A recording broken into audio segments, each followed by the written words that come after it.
La terre n'est pas à Dieu. Shalom, bien-aimés dans le Seigneur.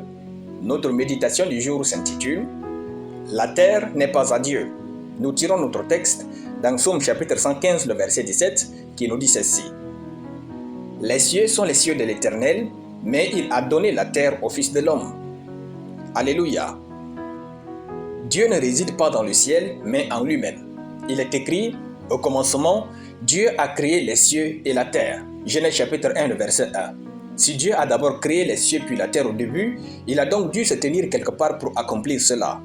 Ainsi, les cieux et la terre sont les créations de Dieu et non les endroits où il réside. Dans son intelligence et sa sagesse, Dieu a donné les cieux aux esprits sans corps et la terre aux esprits avec un corps qui ne sont rien d'autre que les hommes.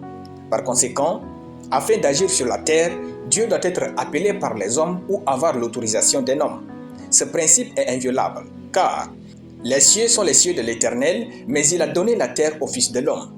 Bien-aimé, Dieu est tout-puissant, mais il est soumis aux lois qu'il a instituées de sa propre autorité. Il est vrai que Dieu a créé la terre pour l'homme, cependant, cela ne signifie pas que la terre n'appartient pas à Dieu. Nous voulons juste vous montrer que si vous ne prenez pas votre responsabilité pour changer votre environnement de vie et de travail sur terre, Dieu ne le fera pas. Sans les hommes, cette terre ne peut pas être améliorée. Chaque événement sur terre est supposé être une représentation matérielle de ce qui se trouve chez Dieu. Commencez donc à envisager quoi améliorer dans votre maison, votre église, votre lieu de travail, dans votre communauté, votre nation, les nations du monde.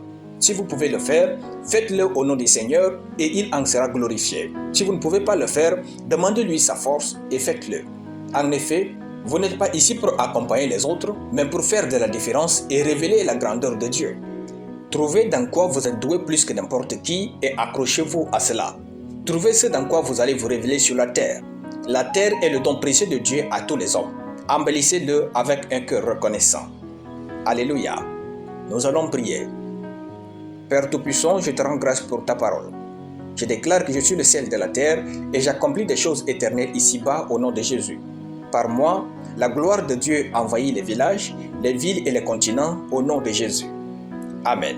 La lecture biblique en une année, Jérémie chapitre 9 à Jérémie chapitre 12. Soyez bénis, c'était le pain du ciel.